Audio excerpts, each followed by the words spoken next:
Okay, so we came up to the section where it discusses about reincarnation in chapter 2 and around the idea of Gyan. And Gyan means knowledge. So it's described that with Gyan or with knowledge, then the more that we have knowledge of a topic or something, as we know, we were just discussing media, or Ami is an artist, and Vrishni is a photographer, you can see. So if we have knowledge of something, then knowledge helps us to navigate more easily through the world, and specifically with ideas of spiritual advancement. The more that we have transcendental knowledge, or knowledge that helps us to transcend or go beyond the material world, or knowledge of that is otherworldly, then that helps our consciousness to be more situated on the spiritual platform. So topics and knowledge of things such as reincarnation will help us to think more deeply about the reality that we live in.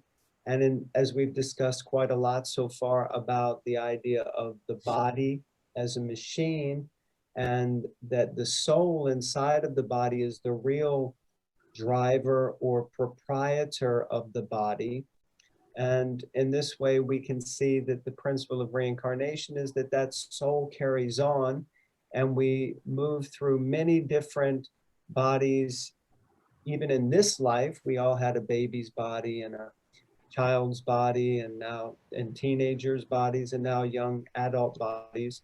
And then eventually you'll be old like me. So we're all moving in the same direction. And eventually, unfortunately or fortunately, the body does cease to be. But the soul, which is eternal, continues. So this is Gyan. This is knowledge. And this knowledge helps us to see and understand the world differently. With knowledge, our perception changes. A good example that I like to give, I'm not sure, is anyone here a mechanic? Any mechanics?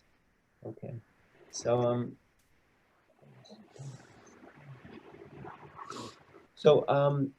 yeah, usually we don't get many mechanics.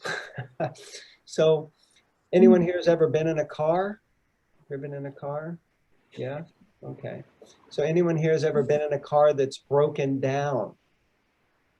Yeah, okay. Isn't it fun when you lift up the hood and you look underneath? Yeah? And you think, wow, what is all that stuff? It doesn't really make any sense to you at all. Yes. So this is because you don't have knowledge.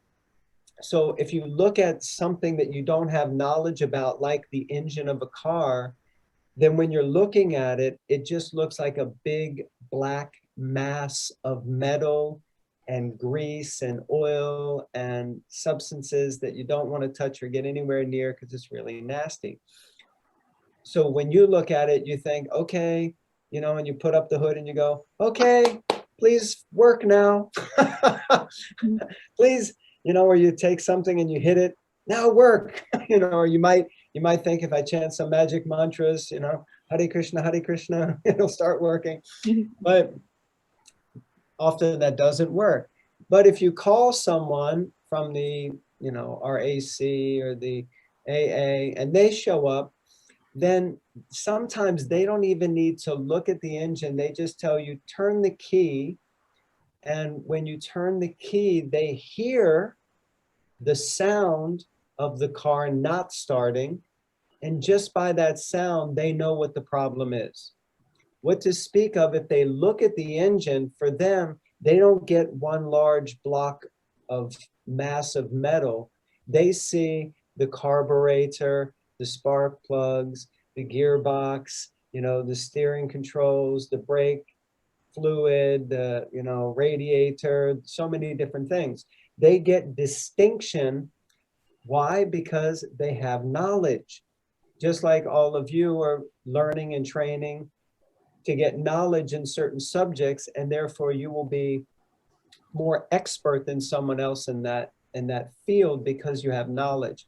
So like the mechanic, his experience of the situation is completely different from yours because he has knowledge. So if we have knowledge of the transcendental or the spiritual, we will slowly start to also see and understand and interact in the world differently. I hope, does this make a little bit of sense? Yes? Okay. So therefore, we're cultivating or trying to cultivate knowledge, and the Bhagavad-gita really is the source book of all this knowledge. So we discussed about this verse, Dehinu Shmenyata Dehe Komaram Yovanam Jara Tata Dahantarapa Iras Tatranam. This is the famous verse from the Bhagavad-gita, which explains about the passage of the soul from one body to another. And this was really the topic we discussed a lot last week. So we end here with a lesson, which is that beneath every skin color, you still bleed red. So this is a quote from someone, but when I was growing up, I grew up in Virginia, in America. And that area is, let's say, at least when I was growing up, it was still caught up in a bit of racist mentality, probably still is. But somehow, I guess, from the time that I was growing up, I had friends from all different kinds of groups, and I never really felt that, although some of my family members, unfortunately, were. And I remember once when I was young, one of my family members passed some racial comment, and I felt very upset. And I said to them, that's not a nice thing to say, and you shouldn't say that. And they kind of looked at me as like a little kid, and they were an adult, and they looked at me like, you know, I think you should shut up. And I thought, okay, maybe I should. But later on, my mom said, she said, you're exactly right. She said, no matter the color of the skin, underneath, we all bleed red. And she said, so therefore, underneath, we're all the same. And I never really got a deep spiritual, profound understanding from that at the time. But later on, I understood that actually she's exactly right, because although the skin may be of many different colors, or the gender may be different, or the age may be different, the nationality may be different. There may be so many differences on the outside, but inside we're all connected because we're all of the same substance, which is spiritual. And therefore this knowledge of the soul and this knowledge of the transmigration of the soul and the knowledge of reincarnation, all of this knowledge helps us to be more united. It doesn't actually divide us. Transcendental knowledge unites us and helps us to understand that we're all ultimately connected and we're of the same substance underneath. So like that. Anyone has any questions or comments so far? Okay. I see some things popping up, but my mouse and everything's not working now, so my Zoom has some issues. But I'll carry on. So,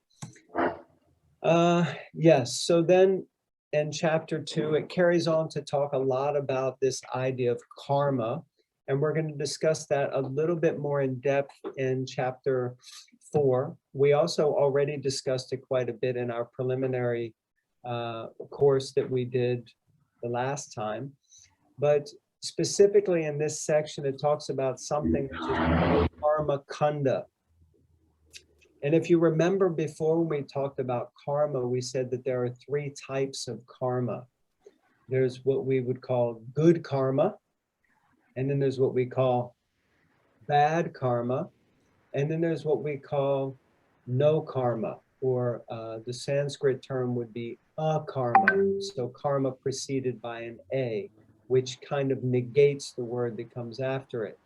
So there's good, bad, and then karma, which means action that doesn't have a reaction.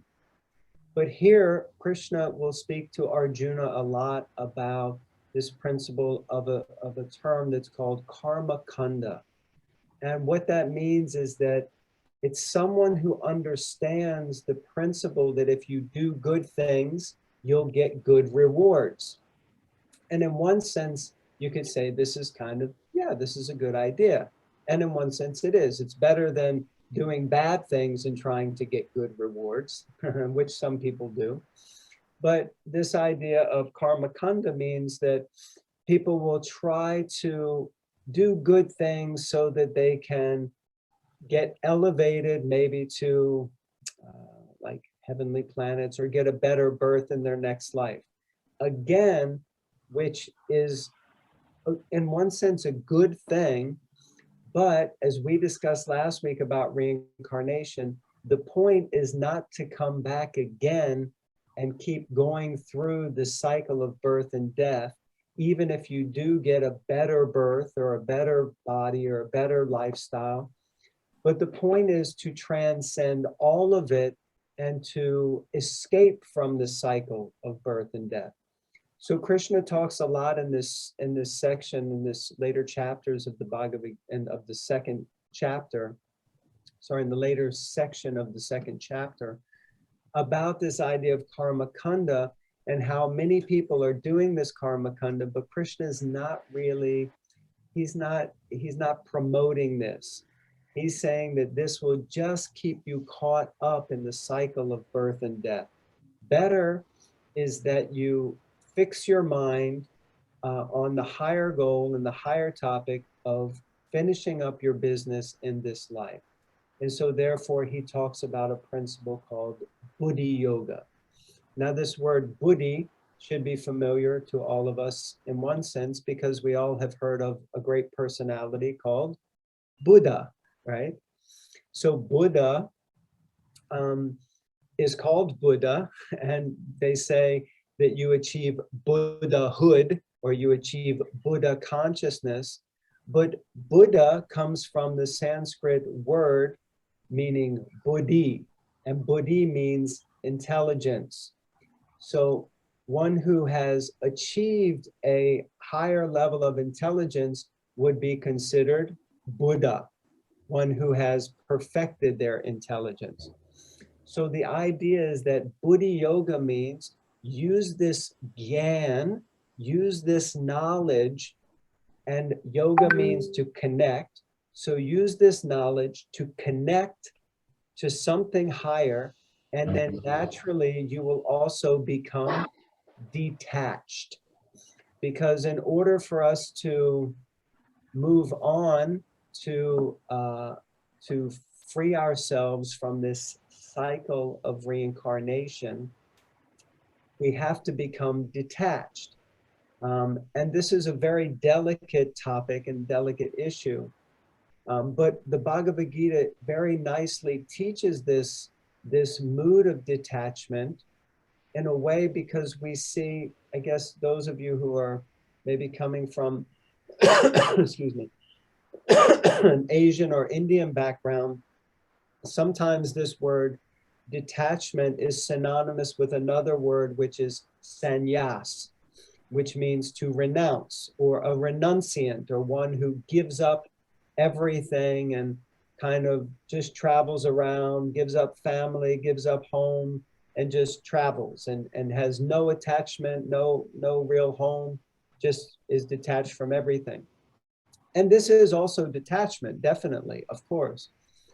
But the interesting thing is with this topic of detachment is that Arjuna, who is the perfect student of Krishna, who is teaching this high philosophy, he's teaching the principle of detachment not to someone who is a renunciant or a sannyasi, but he's actually teaching the principle of detachment to someone who is a family man. And the interesting thing is that he's not encouraging Arjuna to leave home. In fact, just the opposite. He's trying to encourage Arjuna to continue to stay on the battlefield and perform his duty.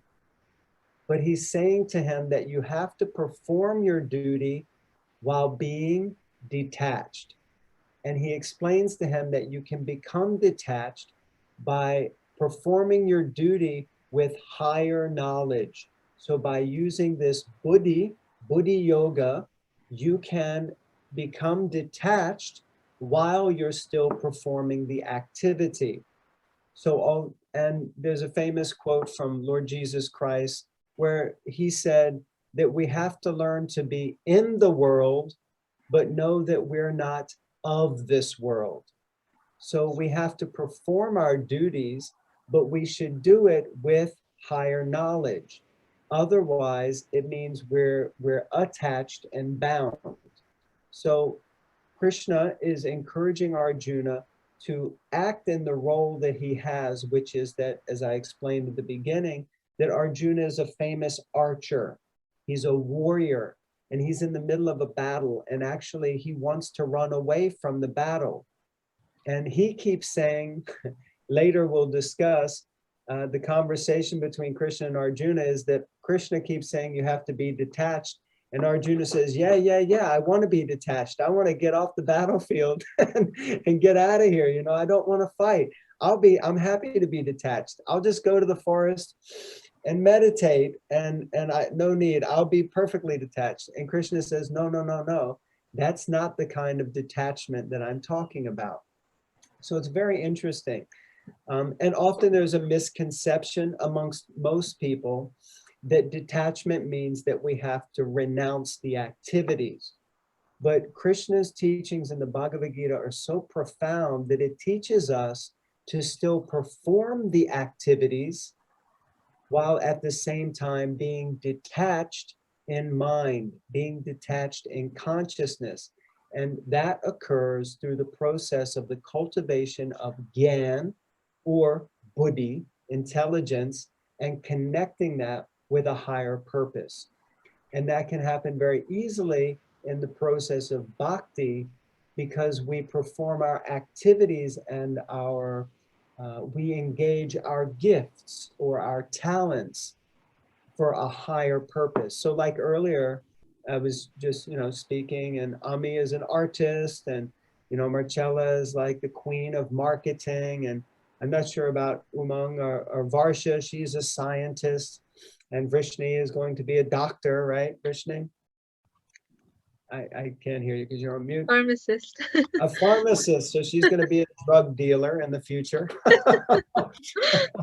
So the thing is that you can be detached and at the same time still do these activities.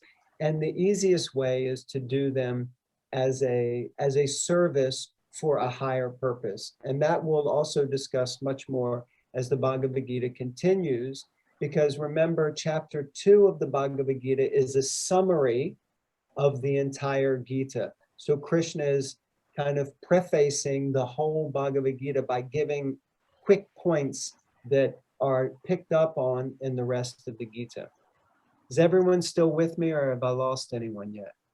Yeah, okay, Ami's saying yes. Marcella, you're there with us? Yeah, and the others in the black boxes, we don't know. Okay. All right, so we'll continue. So, yes, so Krishna explains that basically through this process of buddhi, one can become fixed, which means one is steady in their spiritual practice, steady in mind, that no matter what's happening externally, internally, they're fixed. So there's an idea of a principle that's in English known as the eye of the hurricane. Anyone has ever heard that statement? Okay. So if you ever see like on the Weather Channel, or you're ever watching the news and it shows the weather, if there's ever a hurricane, then they often will show, the clouds swirling like this. Now, the same principle is there also with a tornado, and a tornado is one of the, it's a cylindric like storm that we see comes down from the clouds and whips around and destroys everything. So the principle is the same, but with a hurricane, it's much bigger mass of air and cloud. But in every hurricane and or tornado, there's what's called an eye, which means the center. And in the center, everything is very calm. There's no wind, there's no storm, and you can see crazy stuff going on around, but there's always a center in which everything is pivoting around where everything is very calm. So the idea is that in the middle of so much madness, which is often going on, let's be honest, in the world that we're living in now, we don't know what's going to happen from day to day. Every time I check the news, there's a different thing. The lockdown will finish, the lockdown will continue, the vaccine works, the vaccine doesn't work, where, someone's putting, microchips in us with the vaccine, and people are doing this. There's all kinds of crazy theories, and you're trying to go to university, trying to get a degree, trying to move on with life, and there's always so many things. So life is very challenging. Like we said in the beginning, life is a bit like a battlefield, like Arjuna. He's on this battlefield, and for us it's similar. Sometimes life can be a very real struggle. So there's so much craziness going on around us, but we need to be able to be the eye of the hurricane. We need to find that center where no matter what's happening around us, our consciousness can become fixed and we become undisturbed. It means that, okay, I see, like I remember seeing a documentary many years ago about how there's always one or two people, like in any kind of, like if an accident happens, like a ship is sinking or a plane is about to crash or there's a car accident, there's always certain people who respond by kind of knowing what to do. And then there's always people who are like, just, they don't know, they're just caught up in the whole thing, emotionally entangled, and it's just madness. But there's always these people who are just like, they're not disturbed by the whole thing. They just are able to act and get on with what needs to be done.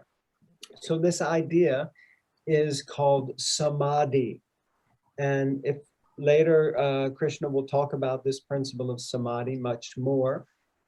If you've ever done yoga, and especially the process of yoga known as Astanga yoga, which is Asta Anga. Anga means limbs and Asta means 8. That the 8 limbs of yoga, or the 8 levels of yoga, samadhi is the top level. So Krishna is speaking here about this principle of coming to the point of being in samadhi, where one's consciousness is completely fixed, undeterred, unwavering, and just solidly focused. So Krishna is explaining you can come to this point through the cultivation of Gyan, by the cultivation of Buddhi Yoga and or Bhakti Yoga, and one can come to the point of being fixed in consciousness, so one is not so easily disturbed by that which is going on around them, and one is still able to conduct one's activities, but one is not attached. One is naturally detached. Everyone still with me? Yeah? Okay, all right. So we come to what is the next to last verse of the second chapter, where Krishna speaks this really wonderful verse, and he talks about this principle of shanti. You can see here, my cursor's not moving at the moment, but it says, Tadvat kamayam pravishanti shanti sarve sa shantim apnoti na kama kami. So this word shanti, again, those from Indian background will be familiar. Anytime there is a yajna or a ceremony, you'll always hear the priest go, Shanti, Shanti, Shanti. So like that, this word Shanti means peace. So let there be peace. So here's what Krishna says in the Bhagavad-gita, the next to last verse of this chapter. He says, a person who is not disturbed by the incessant flow of desires that enter like rivers into the ocean, which is ever being filled, but is always still, can alone achieve peace, and not the man or woman who strives to satisfy such desires. Now, I would like to hear from you how you interpret what is being said here, or please give me your understanding. Of course, I can talk all night about it, but but I'd like to know what you think about this statement here and what it means to you. Anyone would like to share anything?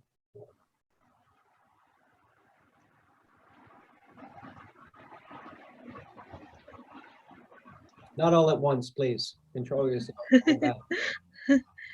I mean, it kind of like what you said. It's not disturbed by the kind of ongoings around them, and they're always situated in the eye of the hurricane, so they're not moved by whatever's happening around them. Nice. Yes, yes. Exactly. Anyone else? Anything to add or reflect, or would like to share anything? Well, I would say that we shouldn't be attached with emotions. If we're performing any duty, then if sudden thing pops up or we get emotional with our social life or with a person or a family or anything, then we are distracted from the duty that we are doing. And if we are distracted, then we will never achieve what we are supposed to. So we shouldn't divide our concentration. That's what it says. Okay, very nice. Nice input and reflection. Okay, anyone else? Okay, so yes, I mean, what was said is these are all true. We have to keep our consciousness focused, and we have to be careful. Our emotions will often distract us. Very good point. So if we take this verse slowly, so it's saying a person who is not disturbed. So that means someone who's, I'm not bothered. I'm not affected. But not affected by what? Not affected by the incessant flow of desires. So I ask you, who here has some desires? Okay, yes. Me too, we all have desires. And sometimes it's like these desires are unending. Yes, anyone has that experience? If we start talking about, like, I remember when I was a kid, like a small child, and Christmas was always a wonderful time because, Santa Claus comes and he brings lots of gifts. And, we used to be encouraged to write our list of things that we would like. And then Mom would give us a catalog, which would be equivalent to the Argos catalog here in the UK. And, we would turn immediately to the toys section, of course, skipping all the clothes and household items and just go straight to the toys. And page by page, we would just write down all of the things that we wanted, And usually the list consisted of at least, 30 to 40 different items. Because even as a small child, we're full of desires. We want this, we want that, we want this. So, you're studying now, you want to graduate with a good, a good grade, then you want to get good job, then you want to move on and maybe want to have a family and nice house and a nice car and a nice place. And maybe if you don't have to ever work because you marry someone rich, that would be a bonus. Maybe if I could have a house in the Bahamas and a house in the countryside in England and a flat in London too. And, my own private jet wouldn't be too bad. And if I had a yacht, that would also be good. And, maybe if, and the list goes on, and we can have so many different desires.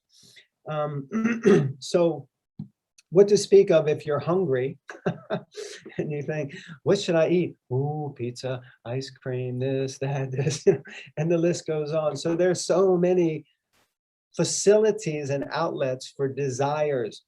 And the idea that the Bhagavad-gita is explaining is that these desires are incessant. What does that mean? It means there's no cessation, there's no stopping. They're constantly flowing. Even for someone who tries to become like a sage, or someone tries to become fixed in their consciousness.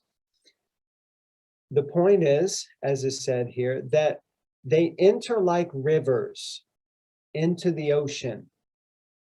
And the ocean is forever being filled by these rivers, but it's always still. It's just because the rivers are flowing into the ocean, that doesn't necessarily mean that the ocean gets all upset and frustrated. The rivers are always flowing into the ocean anyway. Sometimes quite big rivers, where the Ganga empties into the ocean. It's like, it's a huge river, but the ocean isn't like, the ocean just continues to exist. So in the same way, we can achieve peace not by trying to satisfy all these desires, but actually by just understanding that this is what happens, that there are unlimited desires coming, and I'm not going to be affected or attached to them or trying to fulfill all of these desires.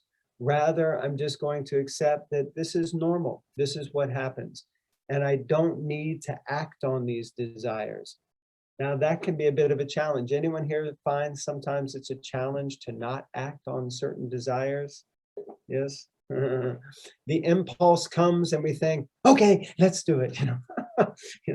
All right. It's like, we know maybe we shouldn't max out the credit card by going shopping, but anyway, there's a sale on, and come on, it's like, or you're just sitting and you think, oh, I could use this, and you immediately go to Amazon and just type it up and order it out to yourself. So there's so many desires, but we don't have to act on these desires. And this verse explains that real peace comes not by trying to satisfy all these desires, which are never ending. We'll never find the end to them, no matter how hard we try. So peace will never come from trying to satisfy all these desires. Peace only comes by being calm and by being self-satisfied and still, and understanding that I don't need to try to satisfy all these desires. It's okay. They can keep coming, but I don't need to respond or act on them. So like that, that's basically the essence of this verse. Any questions, or everyone's okay? Yes? Anything? Marcella? Anything? You're okay? All right. Okay, so that basically is the end of chapter 2. So we'll be moving into chapter 3 now, which is, this chapter is entitled Karma Yoga, and very deep and interesting topic matter. So if everyone is okay, then we'll move on. We still have a little bit of time. Yes, Rishni is okay? All right. So moving into chapter 3. So what's the connection between chapter 2 and chapter 3? So in chapter 2, Krishna begins introducing the ideas of karma, and he's trying to encourage Arjuna to act and still perform his duty, but to do it not just for the purpose of winning the battle and enjoying a big kingdom, but to perform his duty of fighting in the war for the higher purpose of doing it as a service because it is his duty, and to not be attached to whether he wins or whether he loses. So in this way, Krishna introduces the idea of karma yoga in the 2nd chapter, and now he's going to pick up on this principle much more and more in depth. Okay, so yes, so here we see Arjuna is confused and he doesn't know. And again, this this chapter opens with a question from Arjuna, who says, Krishna, you're confusing me, like I said earlier. First you tell me to fight, and then you tell me to renounce. So which one is it? You know, it can't be both. It has to be one or the other. So do you want me to fight, or do you want me to renounce? Whatever you want, I'll do it. But just be clear, because you're really confusing me, okay? And of course, Arjuna's extra confused because he doesn't really want to fight. He wants to renounce, and he wants to leave the battlefield and run away from his responsibilities. He wants to run away from his duties. He wants to run away from all these things because he's afraid. But Krishna is encouraging him, no, you should fight, and at the same time you should be renounced. And that's what will open up more as an explanation here in this chapter. So this is what Arjuna says. Arjuna Uvacha, Jayashi Chaitakarmaste Mata Buddhir Janardana Tat Kim Karmani Gode Mam Niyo Jayasi Keshava. Arjuna said, O Janardana, O Keshava, why do you want me to engage in this ghastly warfare if you think that intelligence is better than fruitive work?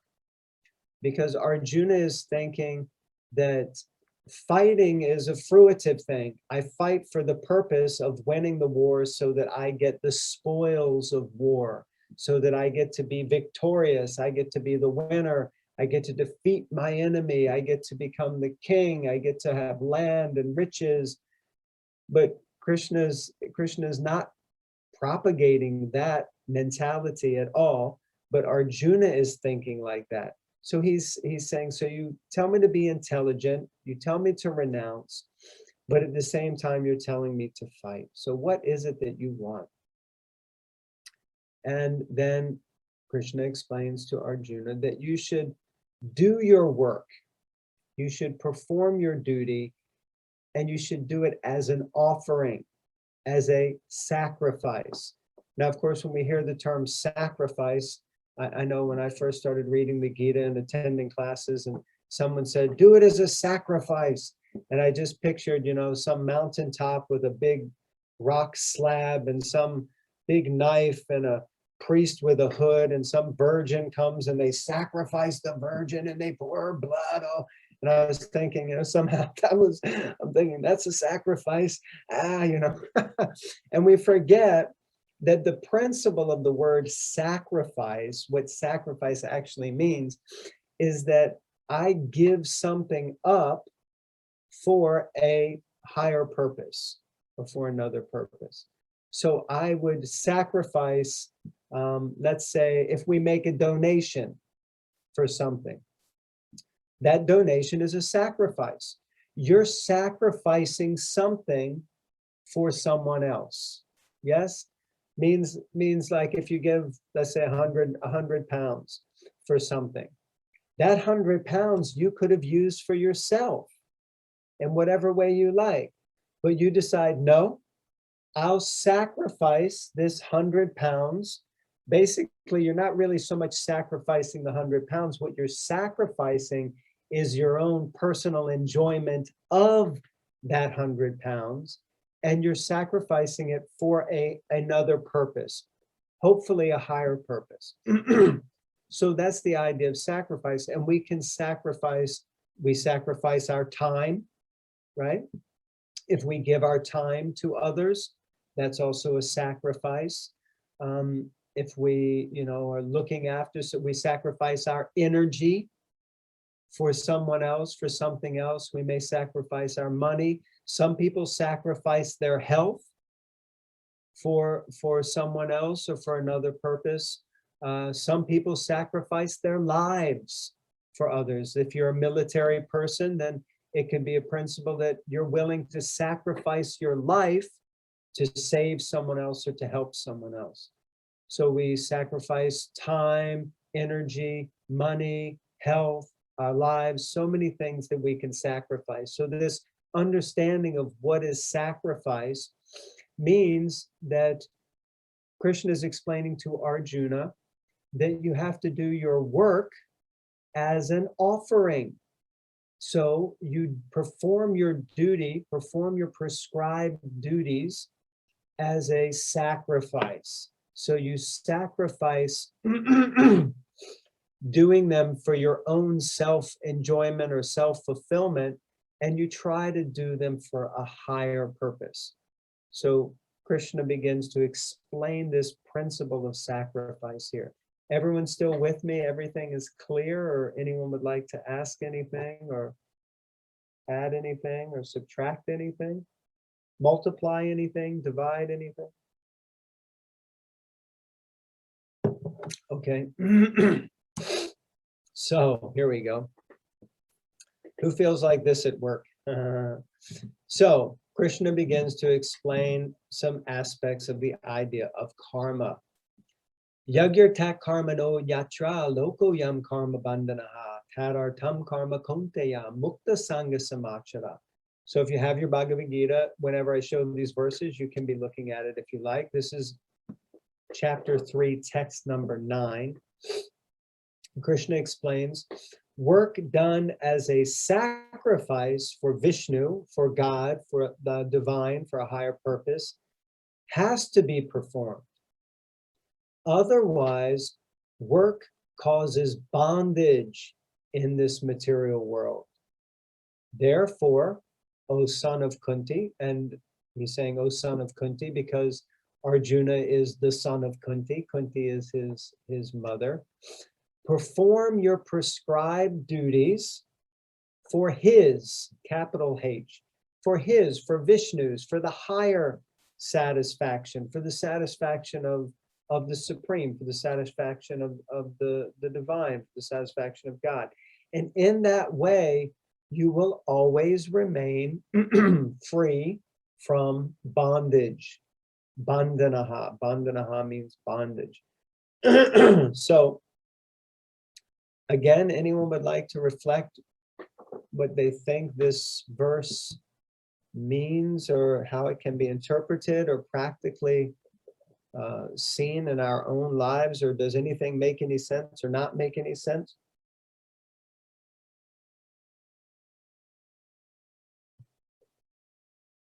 Got a real active crowd tonight, huh?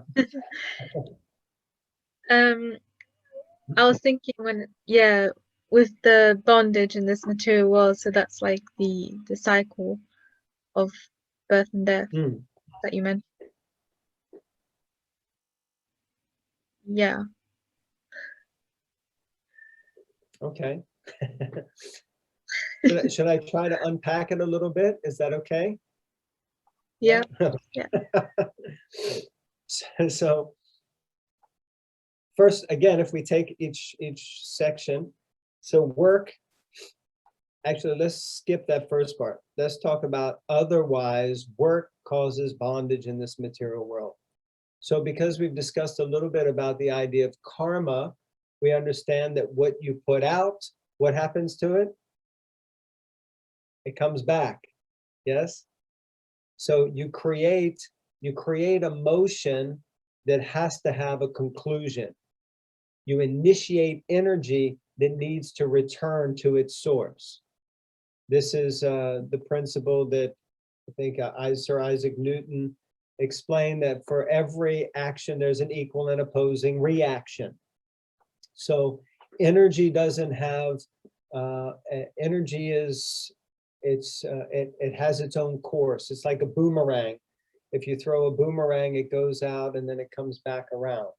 So, so work causes bondage. Yes, I would say true or false, but it's true. Work causes bondage because as soon as we perform an activity, we put an energy out, and then that creates a bond, because we have to get the reaction, whether that reaction is good or bad.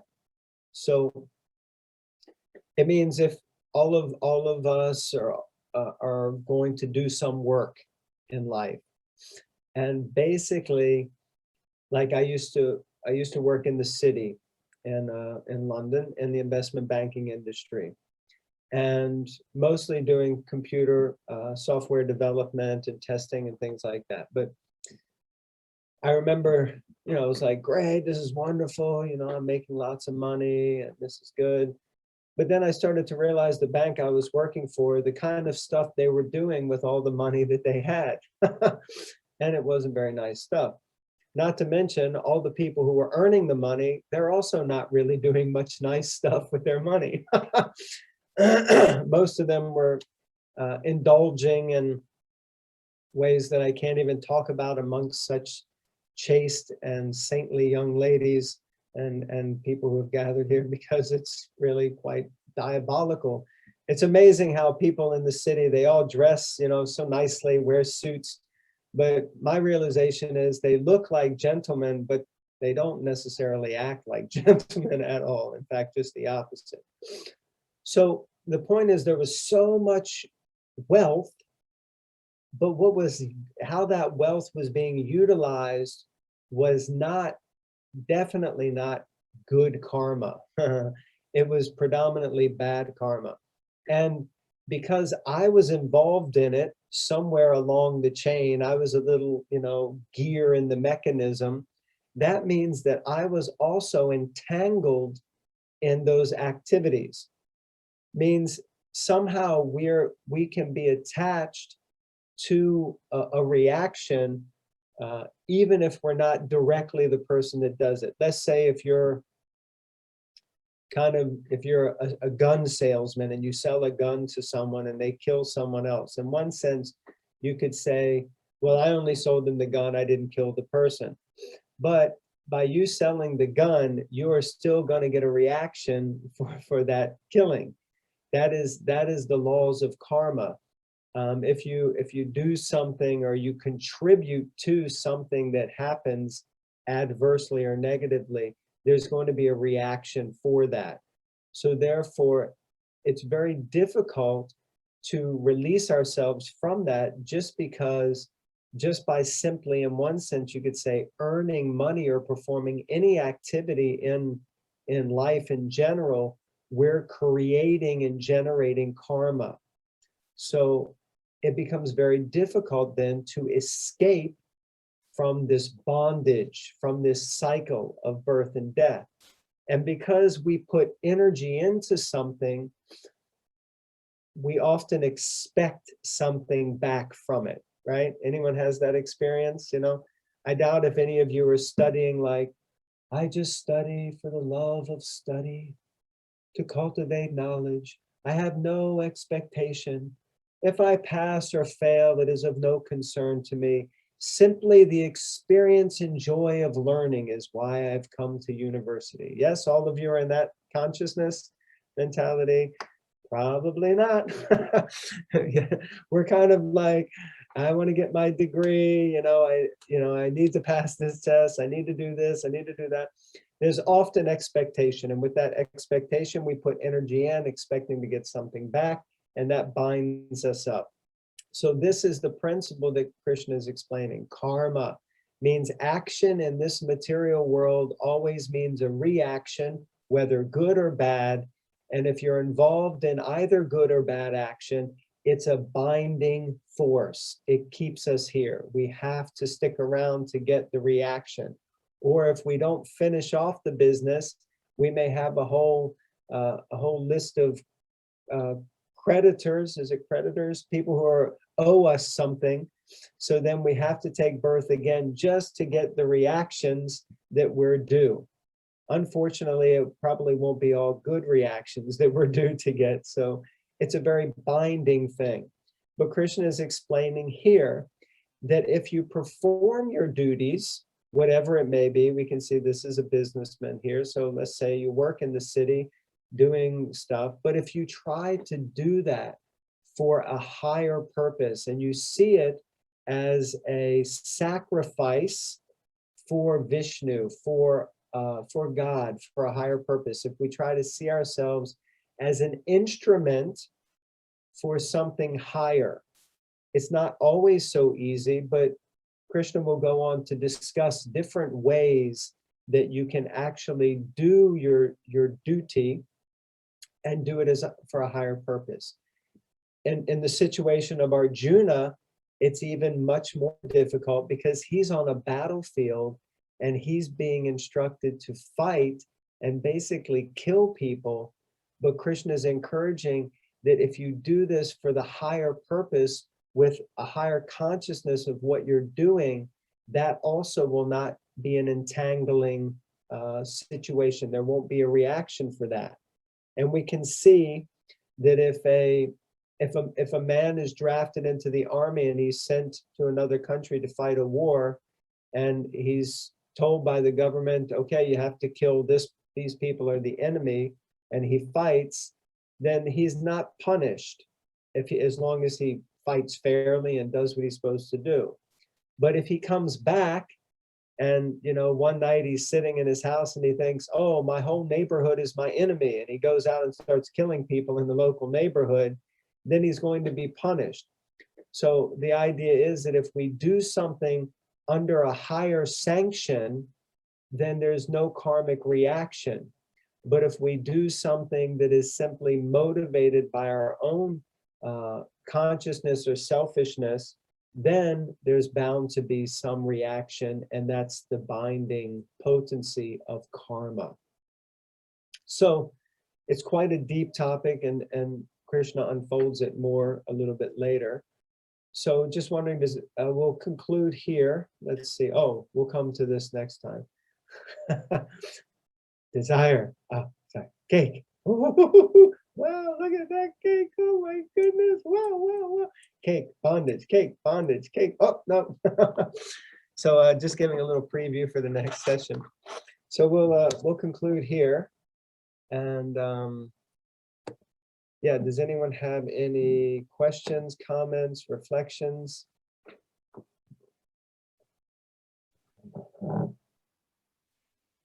I was just thinking, so how can you tell or differentiate if what you're doing is for a higher purpose, if that makes sense?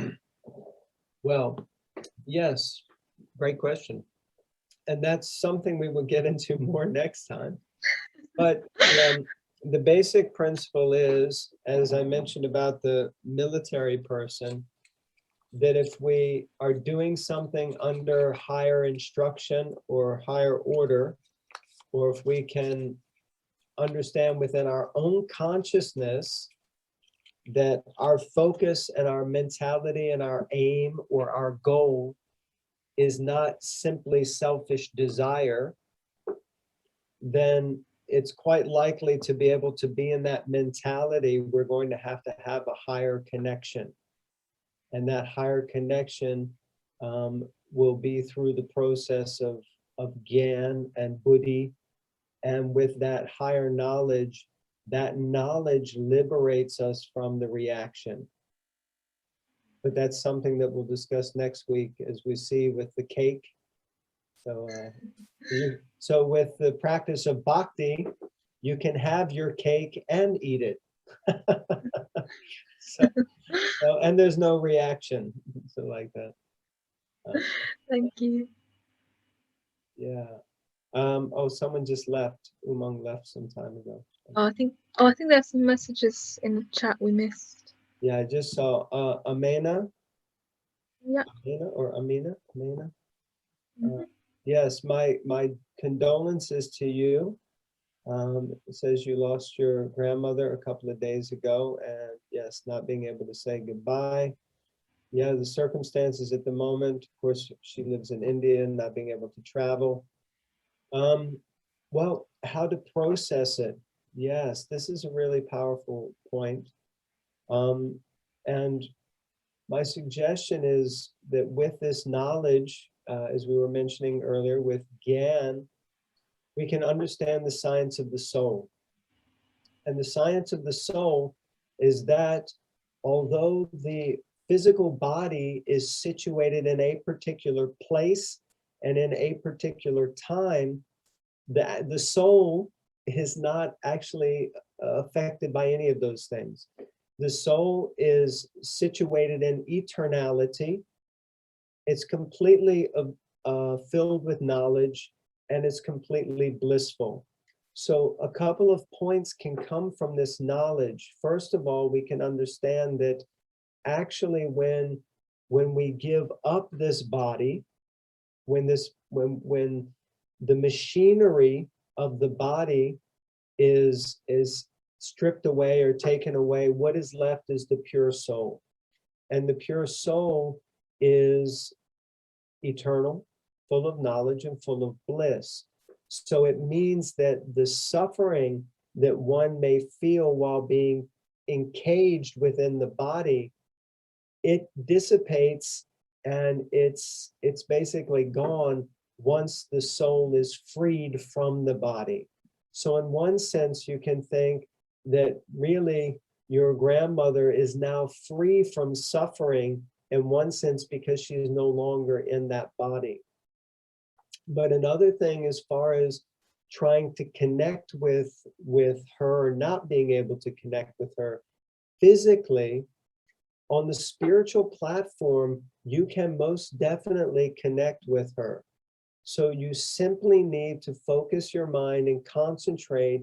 And in the same way that we can connect with God through the process of prayer, you can also connect with other souls through that same process, because every soul is accompanied in this world by a little part of God, which is called the Paramatma.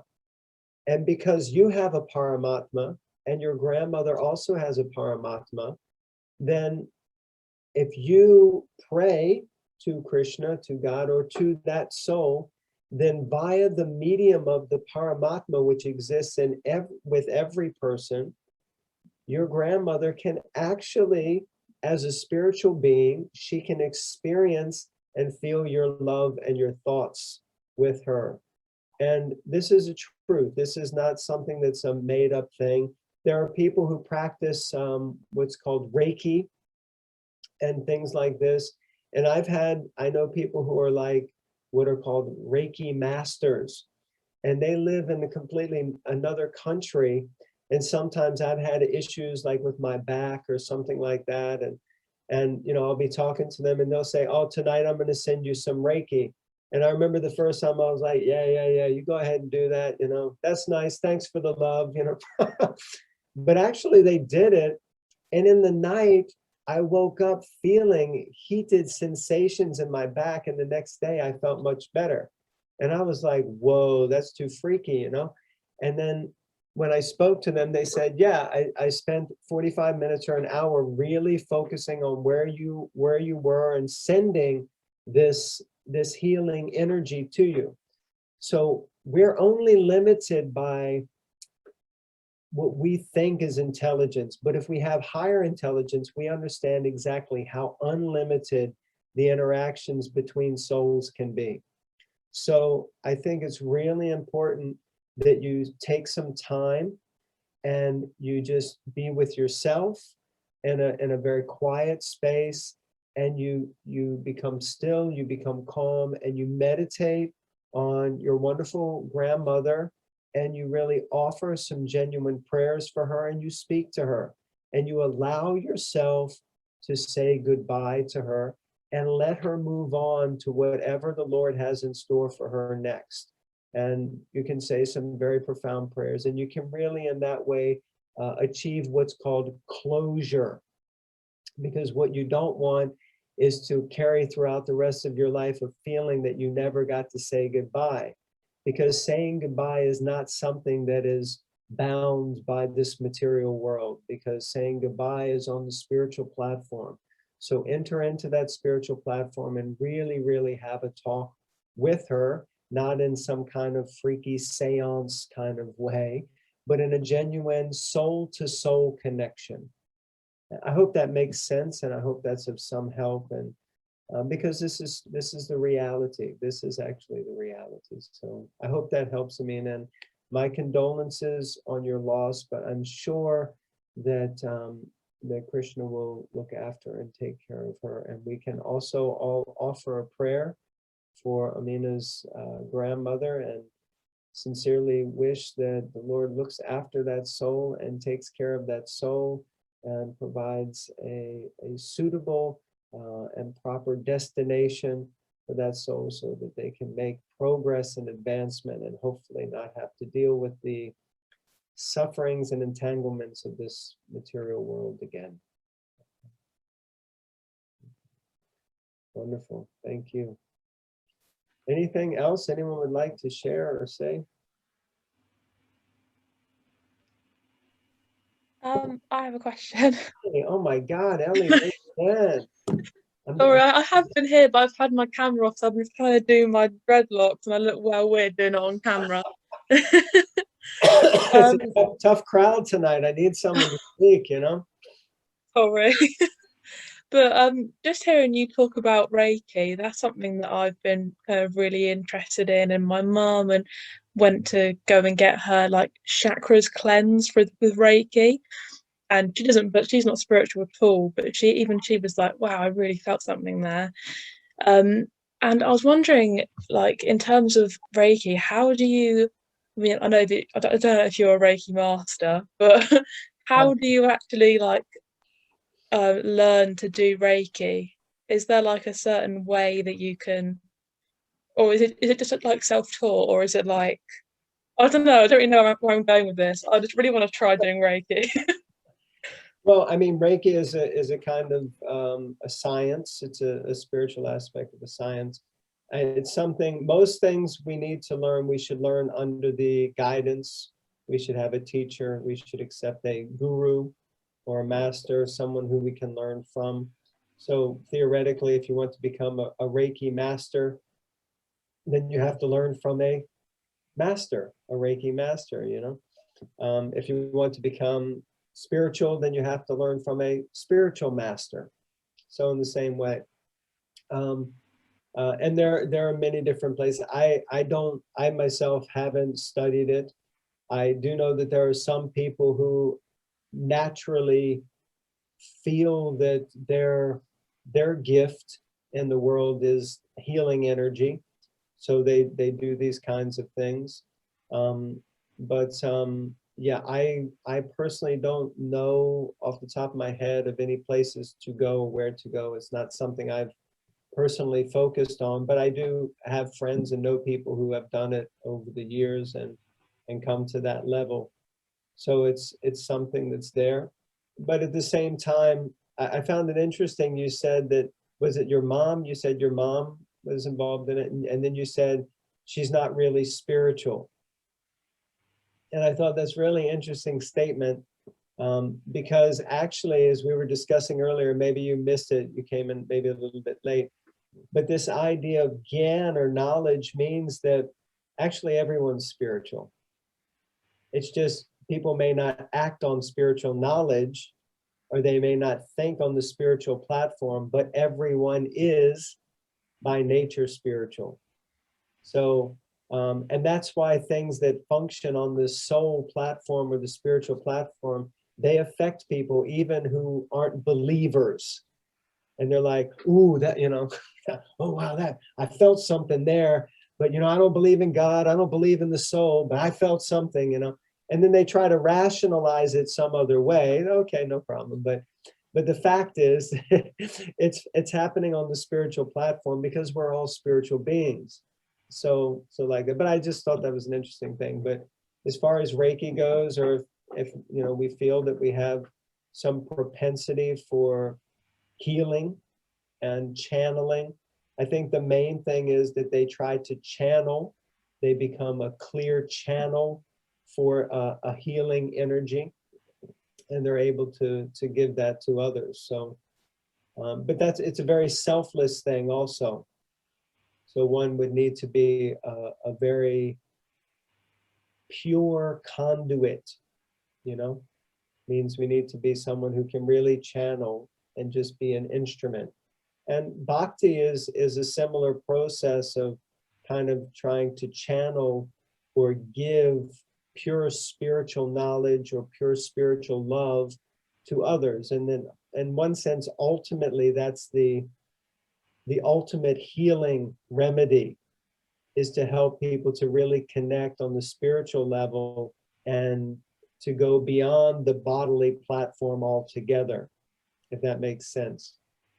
So, I mean, we can become a herbalist and obviously help people, or a pharmacist and give them some good drugs. But ultimately, the real healing, the real remedy is for people to not come into the body again, like we discussed last week, you know, because once you get a body, it's just part of the program that you have to go through birth, you know, disease, old age, eventually death comes, and there's always going to be some difficulty and tribulations and sufferings. And ultimately, no matter how much of a Reiki master you are, you will never stop someone from dying. It's not possible. The body has to die eventually. So no problem if we have that, not to discourage it. Of course, we need doctors, we need people who can help to heal others. But ultimately, the real remedy is to help someone to connect with themselves spiritually so that they never have to take a material body again, and they achieve spiritual perfection in this life. And then they don't need to ever die again. So you become deathless, you become eternal. So like that. I don't know if that made any sense, or if I just went into, like, you know, the outer stratosphere. No, that was great. Thank you. I just love hearing you like ramble about something, because I find it so interesting. So yeah, that was great. Hey, no problem. I'm happy. You're always welcome. Okay, should we finish here, Rishni? Yeah.